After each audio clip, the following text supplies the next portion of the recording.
It's from the Earth's crust that we get the mineral resources that we depend upon, as well as the oil resources. Our water supply is linked to the Earth's crust. The minerals that plants require to grow and to feed on come from the Earth's crust. And so all of our ecosystems and all of living matter is dependent on the Earth's crust. If we damage the crust, there are lots of active geologic processes that can undo the damage. I think the critical issue is, are we extracting resources from the crust at a sustainable rate? And the answer to that is, of course, is no, we're not. We're extracting resources at a much greater rate than they can possibly be replenished. And this gets back to the issue of the geologic versus human timescales. We perceive the Earth as being here forever on a human timescale. And yet the geologic processes that are required to replenish the resources that we're using at a very rapid pace require millions and millions and millions of years.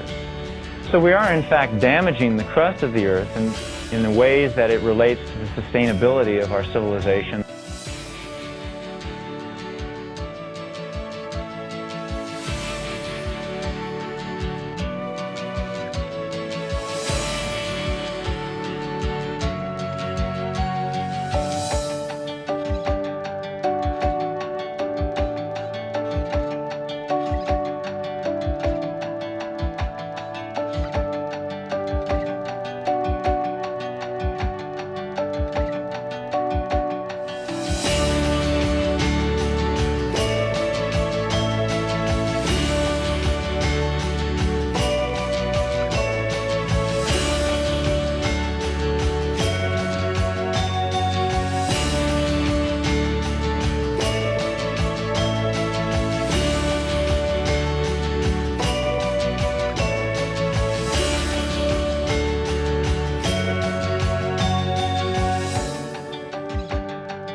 There were more grizzly bears in California than human beings at the time of the gold rush, and literature are filled with description of grizzly bears. They're everywhere. And in fact, on the state seal of California, there's a grizzly bear eating wild grapes, which was a very, very common thing. Wild grapes were throughout the region. And it was so common, in fact, that those grapes were called bear grapes. It totally changed during the California gold rush. And then all of these people, overnight, California became the most ethnically diverse place on Earth. And they brought with them all of their different foodstuffs and different kinds of cooking techniques. The California gold rush brought to California a bunch of young guys teenagers and early 20s, who didn't know how to cook and didn't want to cook, and it ended up leading to very bad nutrition.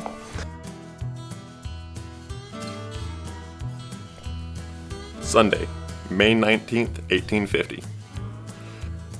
The pork I bought in town last night is the stinkiest salt junk ever bought around the Horn. It's a hardship that we can't get better hog meat, as it's more than half of our living. We fry it up for breakfast and supper, boil it with our beans, and sop our bread in the grease. Lord knows we pay enough for it.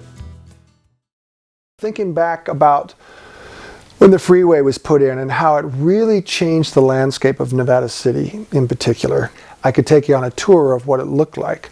There were shops up and down the street, Broad Street, all the way from the bottom to the top. Now there isn't.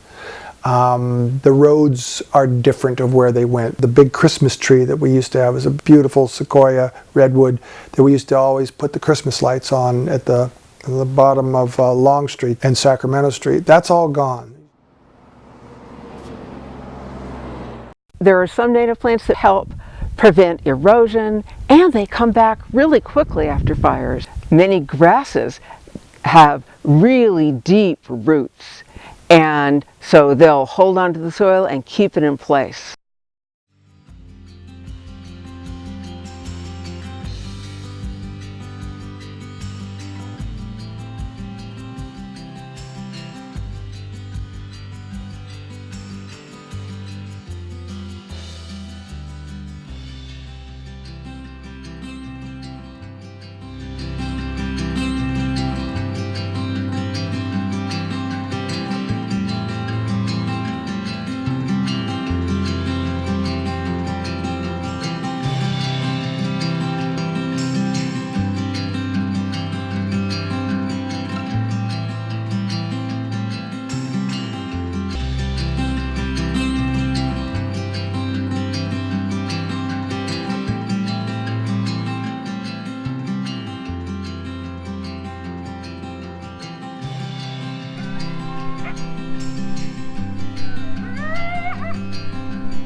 I would just like to think we can think about heart, soul, and how it's really going to affect those after us.